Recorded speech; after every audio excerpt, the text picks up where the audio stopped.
तो मैंने आपको सीड का स्ट्रक्चर समझा दिया है ना। मोटा मोटी बात यही है कि सीड में बाहर की तरफ सीड कोट होता है, उसके बाद अंदर में एम्ब्रायो मौजूद होता है। उस एम्ब्रायो में ये देखो कोटिलिडन, एक एक दो कोटिलिडन है ना, और बीचों बीच ये क्या एम्ब्रियोनल एक्सिस। एम्ब्रियोनल एक्सिस में कोटिलिडन के ऊपर वाला इलाका है ये एपिकोटाइल, और उसके अंत वाला पार्ट प्लीम्यूल। और ये कोटिलिडन के नीचे वाला इलाका हाइपोकोटाइल, उसका अंत वाला पार्ट रेडिकल। रेडिकल में रूट कैप भी होता है। और अगर ये मोनोकॉट होता तो मोनोकॉट में याद करो एम्ब्रियोनल एक्सिस में ऊपर की तरफ पत्ता जैसा लहराता हुआ स्ट्रक्चर क्लियोप्टाइल, प्लीम्यूल का कवरिंग। और नीचे रेडिकल का कवरिंग क्या होता है, चादर जैसा स्ट्रक्चर क्लियोराइजा। सब बता चुका हूँ। मोनोकॉट में एक ही को कोटिलिडन होगा। और अगर एंडोस्पर्म बचा हुआ है तो एंडोस्पर्म बचा हुआ होगा। और मोस्ट इंपोर्टेंट बात यह है कि सीड कोट के अंदर का जो भी हिस्सा है, सीड कोट के अंदर का पूरा हिस्सा एक साथ क्या कहलाता है, कर्नेल। ये तमाम बातें बता चुका हूँ। फिर मैंने कहा कि जो छेद है माइक्रोपाइल, इसी से अंदर जाएगा थोड़ा बहुत ऑक्सीजन, CO2 बाहर निकलेगा, ऑक्सीजन अंदर जाएगा, और वाटर थोड़ा बहुत अंदर जाता रहेगा, ताकि वो सब माइक्रोपाइल एरिया उस चीज को अलाउ करता है। मैंने कहा वाटर यहाँ पे बहुत कम हो जाता है, 10 से 15% होता था। डिटेल कहानी समझ चुका हूँ। सीड चला जाता है डोर्मिएंट स्टेज में। तो यहाँ पर मैंने आपको 4 टर्म समझा दिया। एक टर्म है सीड का डोर्मेंसी, एक टर्म है सीड का जर्मिनेशन। जब डोर्मेंसी ब्रेक होता है तब सीड जर्मिनेट होता है। इस दौरान जितना देर तक वो जिंदा रहने की क्षमता रख सकता है उसे क्या बोलते हैं, सीड वायबिलिटी। और मैंने क्या बोला कि सीड वायबिलिटी अलग अलग स्पीशीज में अलग अलग देखा गया है। जैसे साइट्रस की बात करें तो 1 महीना का होता है, महीना दिन के आसपास। और ल्यूपिन में तो 10,000 साल सीड वायबिलिटी रिपोर्ट कर लिया गया। 10,000 साल पुराना सीड जर्मिनेट करते हुए पाया गया है। वाइबल था तभी तो जर्मिनेट किया। और इसके अंदर डेट पाम खजूर के अंदर देखा गया, रिसेंटली डिस्कवरी है। कहा एक जगह था डेड सी के आसपास का एक एरिया था, तो वहां पे डिस्कवर हुआ कि 2,000 साल पुराना सीड जर्मिनेट किया है खजूर का।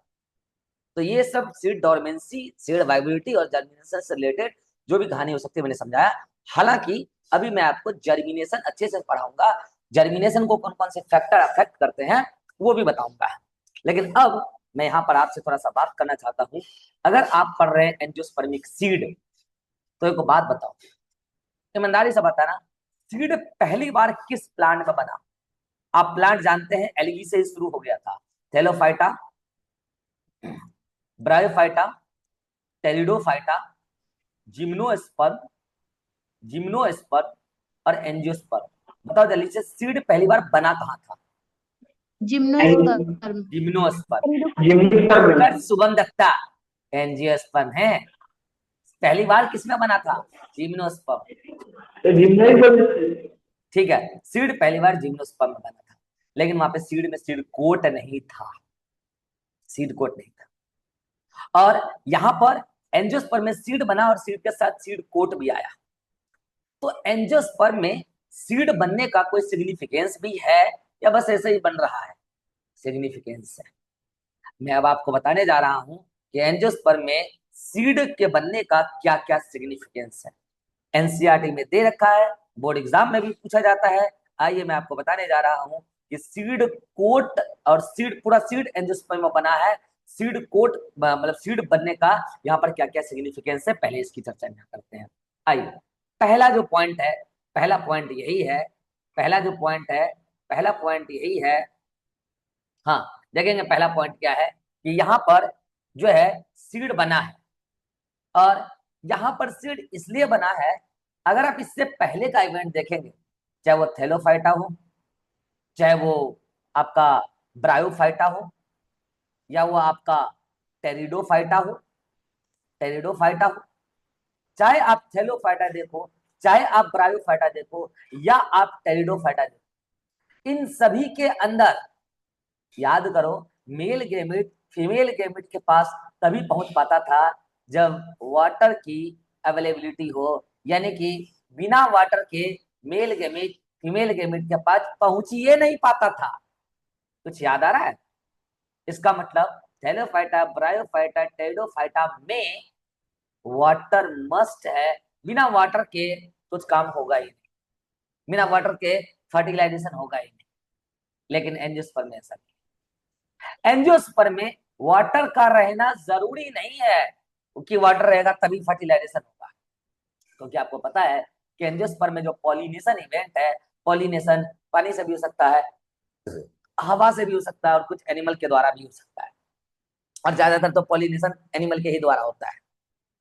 इसका मतलब आप कह सकते हैं कि एनिमल के सॉरी एंजियोस्पर्म के अंदर, सुनेंगे ध्यान से, एंजियोस्पर्म के अंदर रिप्रोडक्टिव प्रोसेस, मैं किस रिप्रोडक्टिव प्रोसेस की बात कर रहा हूं, जैसे कि पॉलिनेशन और फर्टिलाइजेशन। एंजियोस्पर्म के अंदर रिप्रोडक्टिव प्रोसेस, पॉलिनेशन और फर्टिलाइजेशन जो है वो पानी पे ज्यादा डिपेंडेंट नहीं है। जी हाँ, वो पानी पे ज्यादा डिपेंडेंट नहीं है, और इसका वजह सीड फॉर्मेशन ही है, क्योंकि यहाँ सीड बनता है।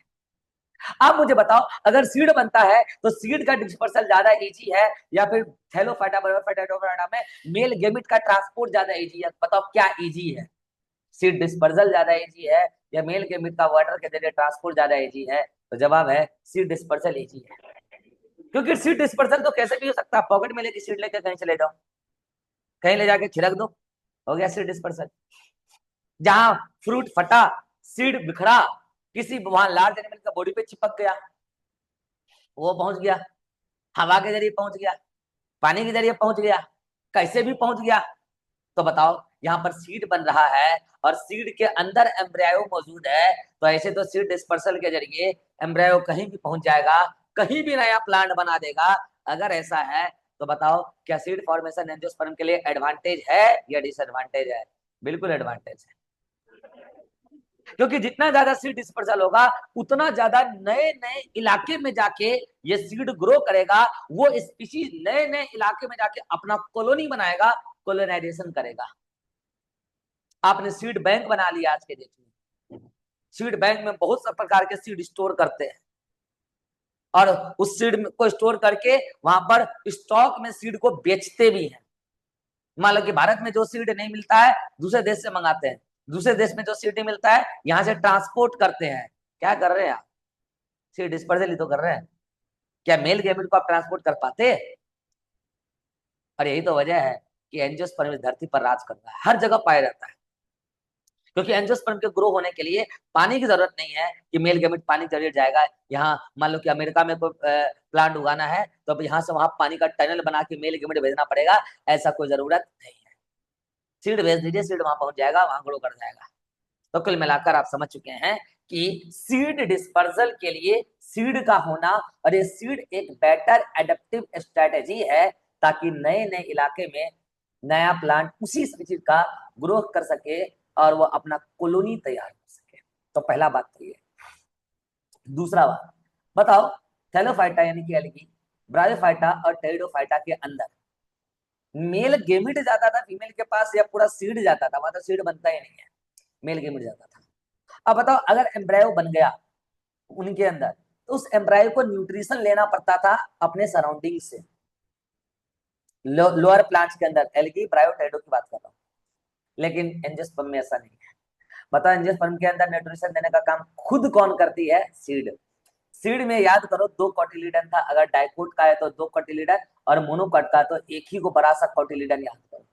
ये कोटिलीडन खुद न्यूट्रिशन देने का काम करती है डेवलपिंग एम्ब्रायो को। और अगर कोटिलीडन है और कोटिलीडन के साथ एंडोस्पर्म भी अगर बच गया, याद करो बोला था एंडोस्पर्म भी बच गया, और तो और कई बार तो न्यूक्लियस भी बचा रह जाता है।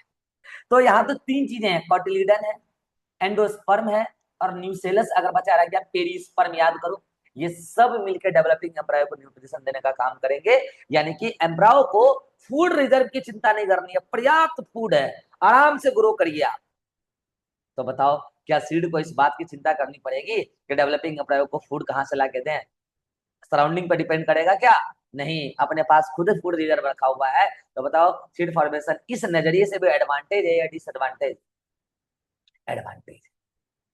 अब बता रहे तीसरा तरीका। सीड के अंदर सीड कोट होता है एंजियोस्पर्म में, अगर आपको याद।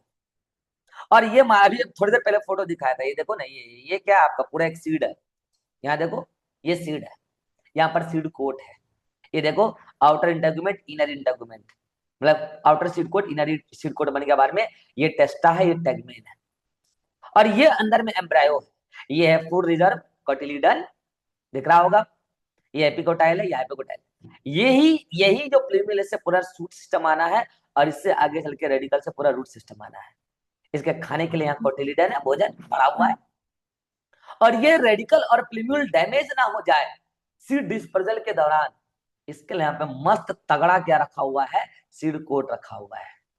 एम्ब्रायो को प्रोटेक्शन देने के लिए हार्ड प्रोटेक्टिव लेयर है, सीड कोट है।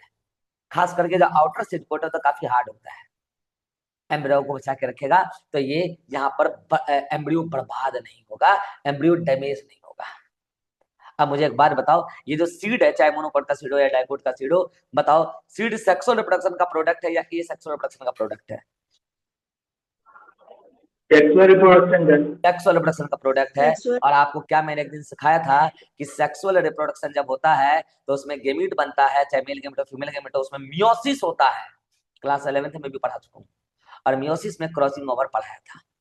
क्रॉसिंग ओवर में अगर आपको याद हो, जीन एक्सचेंज होता है एक दूसरे का। तो जब गेमीट बनता है, मेल गेमीट बन रहा है अलग, फीमेल गेमीट अलग, तो वह नए जीन के फॉर्म आते हैं, जिसे बोलते हैं जेनेटिक रिकॉम्बिनेशन। तो बताओ सेक्सुअल रिप्रोडक्शन के दौरान जेनेटिक रिकॉम्बिनेशन होता है, तो उससे जो सीड होता है उसमें वेरिएशन आता है, उससे अगला जो पीढ़ी आता है उसमें वेरिएशन आता है। और आपको मैं सिखा चुका हूं कि वेरिएशन सर्वाइवल के लिए बहुत जरूरी चीज है। तो बताओ अगला पीढ़ी अच्छा करेक्टर लेके आएगा क्योंकि उसके अंदर वेरिएशंस होगा। तो बताओ सीड का बनना एक अच्छी बात है कि नहीं है? सीड का बनना कई नजरिए से अच्छी बात है एंजियोस्पर्मिक प्लांट के लिए। क्या क्या बात है, एनसीईआरटी में चारों रीजन दे रखा है। पहला ये है कि सीड बनेगा तो सीड का डिस्पर्सल होगा। बेटर एडेप्टिव स्ट्रेटेजी है डिस्पर्सल के लिए कि हम सीड को भेजें, गेमीट को नहीं, सीड को भेजें। सीड के पास अपना रिजर्व फूड है। जब तक जो एम्ब्रेयो है वो अपने से फोटोसिंथेसिस ना करने लग जाएगा, अपना फूड खुद न बनाएगा, तब तक कॉटिलीडन खाएगा। कॉटिलीडन के साथ अगर एंडोस्पर्म बचा है तो वो भी खाएगा, अगर न्यूक्लियस बचा है पेरिस्पर्म तो वो भी खाएगा। और यहाँ पे ये एम्ब्रियो को पूरा हार्ड सीड कोट से प्रोटेक्शन दिया जा रहा है। और सीड सेक्सुअल रिप्रोडक्शन का एंड प्रोडक्ट है। तो यहाँ पे न्यू जेनेटिक कॉम्बिनेशन है जिसकी वजह से वेरिएशंस आता है। और आपको पता है कि वेरिएशन हमें अगले पीढ़ी में जाने में, मतलब वेरिएशंस अगली पीढ़ी को सर्वाइव करने में बड़ा मदद करता है। क्या आप सभी बच्चे समझ चुके हैं कि एंजियोस्पर्म के अंदर सीड बनना एडवांटेजियस है या डिसएडवांटेजियस है? जल्दी बताओ, जल्दी बताओ। Yes sir. एडवांटेजियस है या डिसएडवांटेजियस है? एडवांटेजेस एडवांटेजियस है। सर। हाँ बताइए। टेरिडोफाइट में तो फिर उसमें वाटर का फर्टिलाइजेशन आपसे उतना ज्यादा डिपेंड नहीं करता है फर्टिलाइजेशन में। फिर से बोलना। टेरिडोफाइट में तो वाटर उतना इफेक्ट नहीं ना करता है फर्टिलाइजेशन में। फर्टिलाइजर क्या किस पे डिपेंड नहीं करता है? वाटर के टेरिडोफाइट में। डिपेंड करता है। टेरिडोफाइटा की सभी स्पीशीज में नहीं करता है, मेजोरिटी में करता है। तभी तो कह रहा हूं कि एंजियोस्पर्म ज्यादा एडवांस प्लांट हो गया। जिम्नोस्पर्म में भी सीड बना है लेकिन वहां सीड कोट नहीं है, ये वाला बात नहीं है वहां, ये वाला बात नहीं है। और उनके अंदर इतना कॉटिलीडन नहीं है जितना यहाँ है, उनके अंदर उतना फूड रिजर्व नहीं है जितना यहाँ है। तो ये सब बात जो है एंजियोस्पर्म में खास बात है। ठीक है। कई एंजियोस्पर्म कई एंजियोस्पर्म का सीड तो ऐसा होता है कि सीड में पंख जैसा स्ट्रक्चर होता है, हवा के साथ उड़ के एक जगह से दूसरे जगह चले जाता है, डिस्पर्सल हो जाता है। तो सीड बनना इनके लिए हमेशा एडवांटेजियस ही है। चलिए अब वक्त आ गया है कि सीड के बारे में इतना कुछ पढ़ लेने के बाद अब हमें सीड, मोनोकोट सीड और डाइकोट सीड में एक डिफरेंस देख लेना चाहिए। ये आपके बोर्ड एग्जाम का फेवरेट सवाल है। बोर्ड एग्जाम में ये अक्सर आता है कि मोनोकोट सीड और डाइकोट सीड में अंतर बताइए। तो आइए हम आपको मोनोकोट सीड और डाइकोट सीड में अंतर बताने जा रहे हैं। हालांकि ये सारा अंतर हम आपको पहले से ही पढ़ा रखे हैं, लेकिन ठीक है, फिर भी आपको यहाँ पर ये अंतर हम आपको बताने जा रहे हैं। मोनो मतलब एक होता है और कॉट मतलब कॉटिलीडन। मोनोकोटिलेडोनियस सीड और डाइकोटिलेडोनियस सीड। मोनोकोट में एक कोटिलीडन, डाइकोट में दो कोटिलीडन। तो पहला बात तो यही है कि यहाँ पे सिंगल कॉटिलिडन प्रेजेंट है, जबकि यहाँ पे दो कॉटिलिडन प्रेजेंट है। और यहाँ मोनोकॉट में जो कॉटिलिडन होता है, आपने देखा था ऐसे सील्ड की तरह था, ढाल मतलब जैसा होता है, कवच होता है, उसकी तरह था। यानी कि यहाँ पे कॉटिलिडन बहुत ज्यादा मोटा नहीं होता है, पतला होता है, पेपर जैसा होता है, पेपर ही होता है। जबकि डाइकोट में कॉटिलिडन बहुत मोटा होता है, थिक होता है कॉटिलिडन डाइकोट में। और याद करो, अगर आपको याद आ रहा हो, मोनोकॉट के ज्यादातर सीड में, जनरली की बात हो रही है, ज्यादातर सीड में मोनोकॉट में एंडोस्पर्म नहीं होता है, मोनोकॉट सीड में, एक्सेप्ट ऑर्किड। हेलो, याद आ रहा है ना, ऑर्किड। तो सॉरी, एंडोस्पर्म होता है मोनोकॉट में, ज्यादातर में एंडोस्पर्म होता है, क्योंकि एगो कॉटिलिडन क्या ही एंडोस्पर्म खाएगा, ज्यादातर में कॉटिलिडन होता है एक्सेप्ट ऑर्किड। क्योंकि ऑर्किड मोनोकॉट होते हुए भी उनके पास कॉटिलिडन नहीं होता है। उसका रीजन आपको बताया जा चुका है, ट्रिपल फ्यूजन। कुछ याद आ रहा है क्या आपको? इसके आगे और कहानी सुनिए ध्यान से। जो ये डाइकोट सीड है, डाइकोट सीड में आपको पता है ज्यादातर एंडोस्पर्म नहीं होता है, लेकिन कभी कभी होता भी है, जैसे मैंने कैस्टर बताया था। सोलेनेसी फैमिली में भी होता है। डाइकोट सीड है सोलेनेसी की फैमिली की सीड, लेकिन उसके अंदर एंडोस्पर्म मौजूद होता है। और कैस्टर तो खैर फेमस उदाहरण है इस बात का, कि डाइकोट होते हुए भी वो एंडोस्पर्म रखता है। इसके अलावा याद करो, यहाँ पे जो कॉटिलेडन है उसको स्क्यूचुलम बोलते हैं, लेकिन यहाँ पे ऐसा कोई नाम नहीं है। यहाँ पे अगर आपको याद हो, प्लूम्यूल का कवरिंग जली बोलो, प्लूम्यूल का कवरिंग जली बोलो, कोलियोप्टाइल। रिप्टाइल। और रेडिकुलर का कवरिंग क्लियोराइजा। डाइकोट में ऐसा कुछ नहीं था। डाइकोट में ऐसा कुछ बताया क्या मैंने? नहीं था। क्लियोप्टाइल क्लियोराइजा नहीं था। अब एक बात बता रहे हैं, यहाँ प्लूम्यूल लेटरल पोजीशन पर होता है और कॉटिलीडन टर्मिनल पोजीशन पर होता है। अभी मैं फोटो दिखाऊंगा आपको, एक भुट्टा का, मक्का का, तो उसमें दिखाऊंगा ये स्क्यूचुलम है इस तरीके से। टर्मिनल पोजीशन पर कौन है? कॉटिलीडन। और इस तरीके से ये प्लूम्यूल है, यानी कि लेटरल पोजीशन पर कौन रहेगा? आपका प्लूम्यूल। लेटरल पोजीशन पे प्लूम्यूल और कॉटिलीडन टर्मिनल पोजीशन पर होता है। आपने इसमें जो मैंने फोटो बनाया था उसमें भी आपने देखा होगा कि इस तरीके से था कॉटिलीडन, अगर आपको याद आ रहा हो, टर्मिनल पोजीशन पर। और जो प्लूम्यूल है वो किनारे आ जाता है इससे, मतलब वो आ जाता है लेटरल। लेकिन इसमें आपने देखा था कि इस तरीके से ऐसे करके क्या था, कॉटिलीडन। कॉटिलीडन इज लेटरल, और जो प्लूम्यूल था वो ऊपर की तरफ था, यानी कि प्लूम्यूल इज टर्मिनल, अपोजिट है इसका मोनोकॉट का। तो मोनोकॉट में कॉटिलीडन है आपका लेटरल, सॉरी कॉटिलीडन है टर्मिनल और प्लूम्यूल है लेटरल। जबकि डाइकोट में प्लूम्यूल है टर्मिनल और कॉटिलीडन क्या है आपका? लेटरल। बोले बात क्लियर है? याद करो, यहाँ पे रेडिकल जो है छोटा सा होता है मोनोकॉट में, और कुछ समय बाद ये डिजनरेट कर जाती है, या ये रेडिकल क्या हो जाती है, मॉडिफाई होके एडवांटेजियस रूट बनाती है। क्लास 11th याद करो, मोनोकॉट में एडवांटेजियस रूट होता है। लेकिन अगर हम डाइकोट की बात करें तो यहाँ रेडिकल से क्या बनता है? Primary root. रूट सिस्टम पूरा याद करो, प्राइमरी रूट, सेकेंडरी रूट, याद आ रहा है? मॉर्फोलॉजी पढ़ा रखा है क्लास 11 मॉर्फोलॉजी। तो कुल मिला के आप समझिए कि डाइकोट में जो रेडिकल है उससे प्राइमरी रूट बनता है, जबकि मोनोकॉट में जो रेडिकल है, मोनोकॉट सीड में जो रेडिकल है, उससे एडवेंटिशियस रूट बनता है। और आपको ये भी पता है कि in some of the seed in monocot, seed coat and cotyledon fuse together. इस बात का एग्जांपल है व्हीट, कि यहाँ पे कॉटिलिडन और पूरा सीड कोट एकदम फ्यूज हो जाता है। इसलिए गेहूं में आप उसका गेहूं का छिलका अलग नहीं कर सकते हैं। कभी कर पाएगा आज तक? गेहूं का बीज लाओ, उसका छिलका आप अलग नहीं कर सकते हैं। लेकिन आप मटर का बीज लाओ, मटर के बीज में आप उसका छिलका अलग कर सकते हैं, हाथों से कर सकते हैं कि नहीं कर सकते हैं? ऐसा दबाओ, कोटिलेडन अलग हो जाएगा सीड कोट से। गेहूं नहीं कर पाओगे, करके दिखा दो। मक्का में नहीं कर पाओगे, करके दिखा दो। नहीं कर पाओगे। तो इनके अंदर आपको पता है कि सीड कोट और कोटिलिडन फ्यूज हो जाती है मोनोकॉट में, लेकिन डाइकोट में ऐसा कुछ नहीं होता है। ये कंपैरिजन मोनोकोट और डाइकोट सीड का है।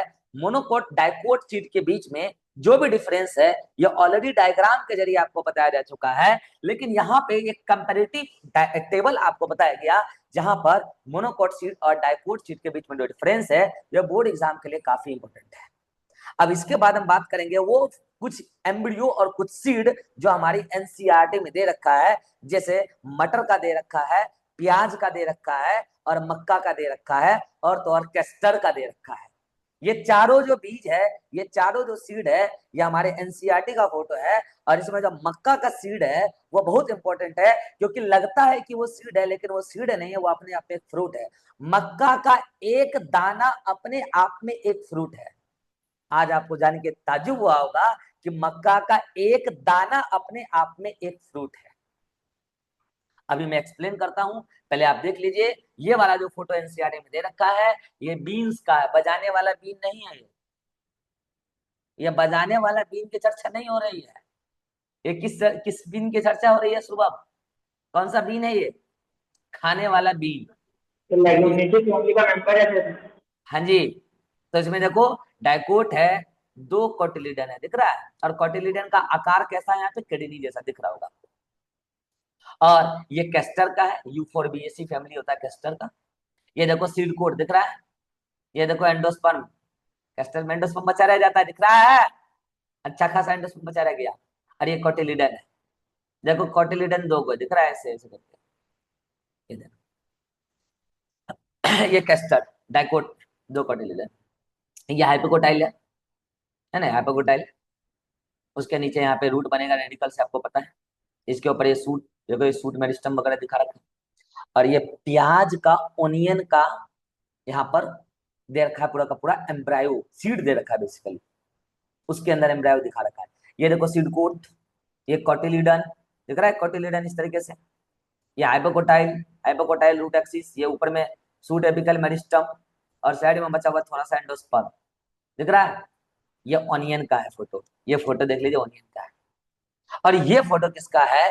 ये फोटो मक्का का है। और ये फोटो मक्का के सीड का नहीं है, ये फोटो मक्का के फ्रूट का है। अब आप बोलोगे सर कैसे? तो मैं बताता हूं। एनसीईआरटी ने यहां लिखा है पेरिकार्प, एनसीईआरटी ने सीड कोट नहीं लिखा है। मैं बता रहा हूँ सीड कोट इसमें कौन है और इसमें पेरिकार्प कौन है। मैं आपको वास्तव में बता रहा हूँ कि इसमें सीड कोट वास्तव में कौन है और इसमें पेरिकार्प कौन है। इधर देखना गौर से सभी बच्चे। ये जो है आपको, जो बाहर ब्लैक वाली लेयर दिख रही है, कैसे दिखाऊं? ब्लैक कलर से दिखा रहा हूं, गौर से देखना। ये पेरिकार्प है, ये ब्लैक वाली क्या है? पेरिकार्प। क्या आपको ब्लैक के अंदर एक येलो कलर का पूरा कंप्लीट लेयर दिख रहा है सभी बच्चों को? ब्लैक के जस्ट अंदर क्या आपको यस येलो कलर सर। का एक कंप्लीट लेयर दिख रहा है? Yes sir. ये है आपका सीड कोट। तो बाहर वाली ब्लैक कलर की पूरी लेयर पेरिकार्प है। और पेरिकार्प तो फ्रूट बॉल होती है ना, बोलो, पेरिकार्प तो फ्रूट बॉल होती है ना। और फ्रूट के अंदर मौजूद होता है सीड, तो है सीड, सीड का सीड कोट भी दिखा रखा है। मैंने दिखाया, एनसीईआरटी ने लिखा नहीं है लेकिन मैंने दिखा दिया। और ये पूरा पार्ट जो बचा हुआ है, ध्यान देंगे सभी बच्चे ध्यान से। ये जो पूरा पार्ट बचा हुआ है, ये पूरा पार्ट क्या है आपका? ये जो पूरा पार्ट बचा हुआ है, ये एंडोस्पर्म है। ये पूरा पार्ट जो बचा हुआ है, बताओ ये क्या है वास्तव में? ये पूरा पार्ट एंडोस्पर्म है। तो बताओ यहाँ पे एंडोस्पर्म अच्छा खासा बचा हुआ है कि नहीं? बिल्कुल बचा हुआ है, एंडोस्पर्म अच्छा खासा बच गया है। एंडोस्पर्म है। आपको पहले से पता है कि एंडोस्पर्म के प्लडी लेवल क्या होते हैं? जल्दी बताओ, एंडोस्पर्म के प्लडी लेवल क्या होते हैं? जल्दी बताओ। ट्रिप्लॉइड। Triploid, triploid. 3 है। अब आप गौर से देखिए कि यहां पर एक और लेयर है, एंडोस्पर्म का बाहरी इलाका। मैं इस लेयर की बात कर रहा हूं, दिख रहा है कैसे भी बच्चे को? येलो येलो कलर का एंडोस्पर्म का बाहरी इलाका दिख रहा है कैसे भी बच्चे को? एंडोस्पर्म का बाहरी इलाका, आपकी एनसीईआरटी ने इसको बोला एलुरोन लेयर। क्या बोला? Aleurone layer. कहां बोला? क्लास 11th में। Aleurone layer is the outermost part of endosperm, protein की बनी हुई है। तो जल्दी बताओ एलुरोन लेयर का भी प्लडी लेवल क्या होगा? 3 है। क्योंकि एलुरोन लेयर क्या है? एंडोस्पर्म ही है। उसका आउटर मोस्ट पार्ट क्या कहला रहा है? एलुरोन लेयर। मक्का में मिलता है, मेज में। अब बताओ इधर जो नीचे बचा हुआ ये पूरा पार्ट है, अब बताओ नीचे का बचा हुआ ये पूरा पार्ट क्या कहलाएगा, जल्दी बताओ। और जो नीचे में पूरा पार्ट बच गया ये क्या है, जल्दी बताओ ना। नीचे में जो पूरा पार्ट बच गया एम्ब्रियो। है, हाँ ये एम्ब्रायो है। और एम्ब्रायो में यहाँ एक ही कोटिलीडन है, दिख रहा है आपको। जल्दी बताओ एम्ब्रायो में मक्का में जो एक कोटिलीडन होता है उस कोटिलीडन को क्या बोलते हैं, जल्दी बताओ। उस कोटिलीडन को क्या बोलते हैं, जल्दी बताओ। स्क्विचेलम। कुचेलम। क्या बोलते हैं उसको, स्क्विचेलम। ठीक है स्क्विचेलम। तो ये पूरा क्या है आपका स्क्विचेलम। और आपको पता है ये किसका हिस्सा है, कोटिलीडन का, मतलब एम्ब्रायो। और आपको पता है कि एम्ब्रायो कैसी होती है, डिप्लॉयड। और ये क्या था आपका एंडोस्पर्म। और आपको ये पता है कि एंडोस्पर्म कैसा होता है, डिप्लॉयड, ये पहले ही सिखा चुका हूं। एंडोस्पर्म कैसा होता है, डिप्लॉयड। क्लियर बात है। अब आ जाए यहाँ पे क्लियोप्टाइल, प्लीम्यूल और रेडिकल। आपको पहले से पता है कि coleoptile is the covering of plumule and coleorhiza is the covering of radicle. हाँ या ना। आप गौर से देखिए, गौर से देखिए, गौर से देखिए। यहाँ पर इस वाले एरिया को क्या दिखाया गया है, ये वाला एरिया क्या है, ये वाला एरिया क्या है, रेडिकल है। अगर ये वाला एरिया रेडिकल, सुन रहे हैं ध्यान से मैं क्या कह रहा हूं, अगर ये वाला एरिया रेडिकल है और यहाँ पर इसको क्या दिखाया गया है, प्लीम्यूल। इस पूरी पार्ट को क्या दिखाया गया है, प्लीम्यूल। और उसकी कवरिंग को क्या दिखाया गया है, क्लियोप्टाइल दिख रहा है। और यहाँ इसको बताया गया है क्लियोराइजा, ये तो क्लियोप्टाइल था ऊपर में, और यहाँ इसको क्या बताया गया है, क्लियोराइजा। तो यहाँ पर कहीं बीच में रूट कैप भी होगा, मानते हो क्या, जो एनसीईआरटी ने दिखाया नहीं है। ठीक है, तो रेडिकल का कवरिंग यहाँ पे रूट कैप भी मौजूद होगा। मुझे जल्दी से बताओ, चाहे क्लियोप्टाइल हो या प्लीम्यूल हो या रेडिकल हो या क्लियोराइजा हो, ये सब एम्ब्रियो का हिस्सा है या एंडोस्पर्म का हिस्सा है, जल्दी से बताओ। ये सब एम्ब्रियो का हिस्सा है या एंडोस्पर्म का हिस्सा है, जल्दी बताओ। रायो। एम्ब्रियो का। एम्ब्रियो का हिस्सा है। ब्रायो का। तो अगर कल को आपसे कोई ब्रायो। पूछे कि आप जल्दी से मुझे बताओ, अगर कोई भी कल को आपसे पूछ दे कि क्लियोप्टाइल का प्लडी लेवल बताओ, जल्दी से बता दो, क्या बता दोगे उसको, 2 है। डिप्लॉयड। डिप्लॉयड। कोई बोल देगा प्लीम्यूल का प्लडी लेवल बताओ तो क्या डिप्लॉयड। बताओगे, 2 है। 2 रेडिकल का प्लडी लेवल बताओ तो क्या बताओगे, 2 है। 2n। राजा का प्लडी लेवल बताओ तो क्या बताओगे, 2 है। 2n। है या ना, यस क्लियर है। सर। रूट क्या तो नीचे होगा ना सर, पॉलियोराइजा की। फिर से बोलना। रूट क्या सर पॉलियोराइजा के नीचे होगा ना। नहीं ऊपर होगा, यहाँ पर, यहाँ पर, यहाँ पर रूट कैप होगा। क्लियोराइडस सबसे नीचे होता है। ठीक है, चलिए। तो कुल मिलाकर ये एक फ्रूट है, ये एक सीड नहीं है। जो दाना है मक्का का एक, वो अपने आप में एक फ्रूट है।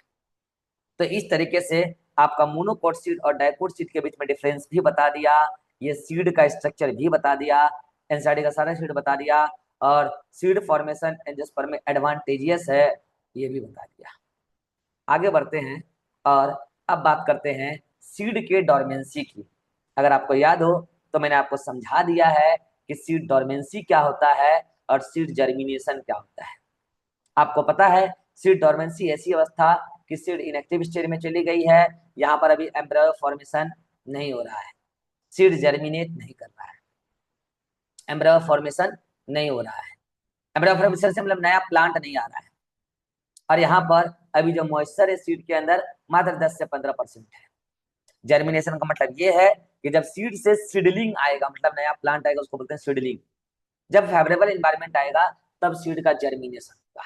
अब बात हो जाए कि जो जर्मिनेशन है, अच्छा सीड वाइबिलिटी भी मैंने आपको समझा दिया। अब बात हो जाए कि एक सीड के मतलब एक फ्रूट के अंदर कितना सीड होता है, ये सब बात आपको मैं पहले बता चुका हूँ। एक फ्रूट के अंदर एक सीड भी हो सकता है और एक से अधिक सीड भी हो सकता है, बता चुका था। ओवरी याद करो, मोनो ओव्यूलेट और मल्टी ओव्यूलेट याद आ गया। Yes sir. तो एक भी हो सकता है, एक ये से अधिक भी हो सर। सकता है।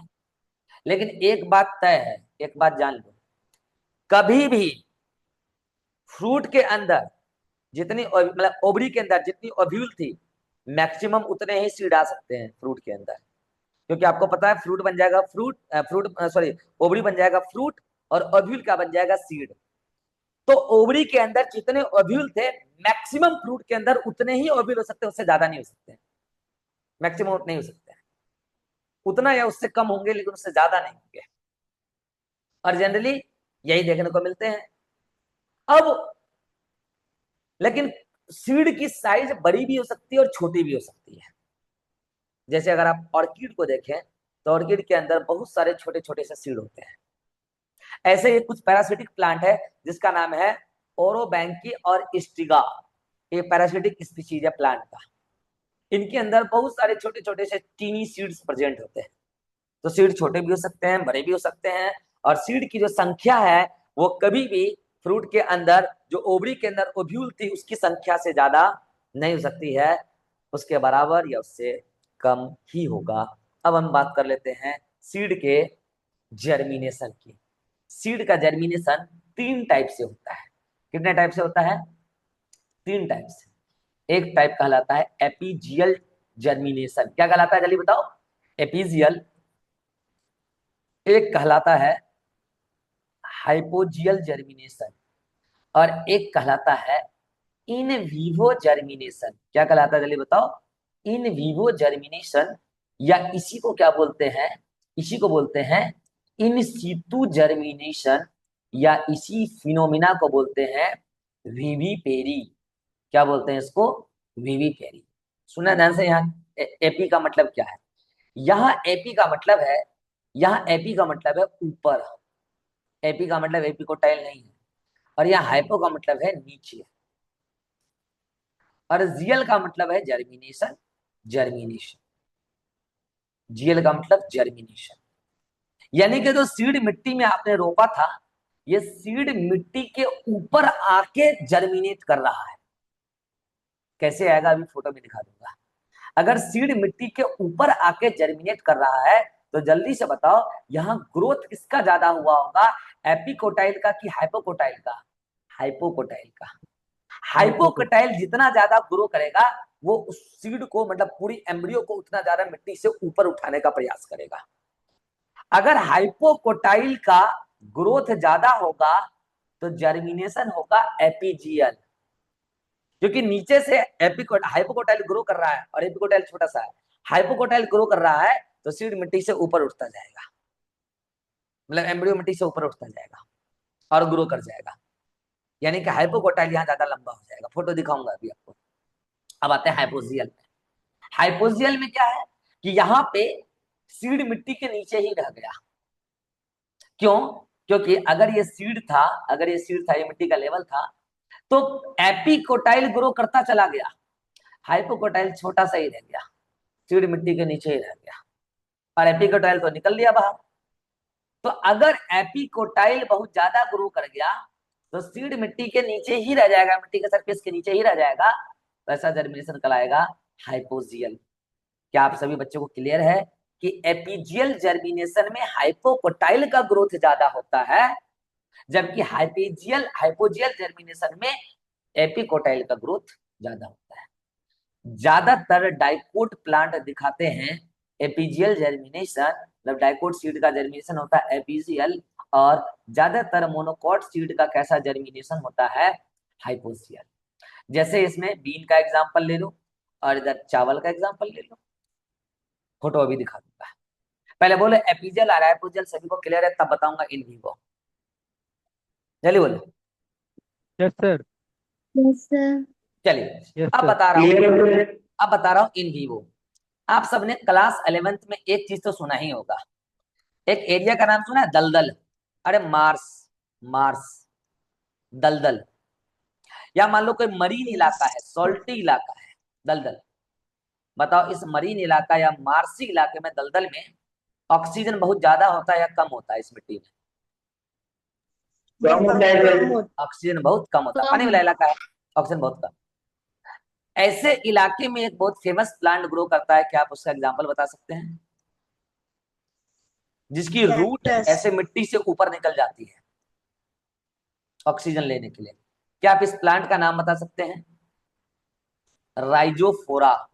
अब तो याद आ गया होगा क्लास 11th। हाँ सर। बाहर निकल रही है, इसमें छेद होता है, निमोटोफोर, याद आ रहा है? उस छेद से वो क्या करते हैं बताओ? न्यूट्रिशन लेते हैं। कुछ याद आ रहा है? उस छेद से वो न्यूट्रिशन लेते हैं। ये राइजोफोरा प्लांट का नाम है।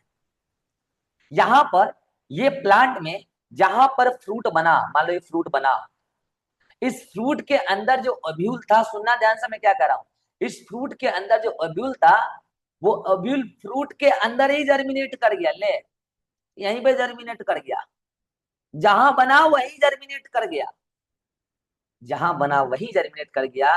मतलब जो पेरेंटल प्लांट बॉडी है, पेरेंटल प्लांट बॉडी पर ही जर्मिनेट कर गया, इसलिए इसको बोल रहे हैं इन विवो। क्या बोल रहे हैं इसको? In vivo. या इसको क्या बोल रहे हैं? इन सीतु। क्या बोल रहे हैं इसको? इन सीतु। मतलब जहां बना सीड, मतलब जहां बना ओव्यूल, जहां बना सीड वहीं पे जर्मिनेट कर गया। जर्मिनेट करने के बाद जब ऐसे छोटा छोटा सा रूट निकल जाएगा, छोटा छोटा सा स्टेम निकल जाएगा, तो ये सब फिर मिट्टी में से गिर जाएगा, और मिट्टी में गिरने के बाद इसके रूट बड़े बड़े हो जाएंगे, और कुछ रूट मिट्टी से बाहर निकल जाएंगे जिसमें नेमेटोफोर होगा, फिर वो मेन प्लांट बॉडी बन जाएगा, फिर उसमें भी वही होगा, फ्रूट जहां बनेगा फ्रूट के अंदर ही सीड जर्मिनेट हो जाएगा। तो बताओ इस जर्मिनेशन को क्या बोलेंगे? इन सीटू जर्मिनेशन या in vivo germination. Famous example rhizome का है। और इस फिनोमिना, इस घटना को क्या बोलेंगे? वीबीपी। क्या आप सभी बच्चे को टाइप्स ऑफ सीड जर्मिनेशन समझ में आ गया? जल्दी बताओ, टाइप्स ऑफ सीड जर्मिनेशन।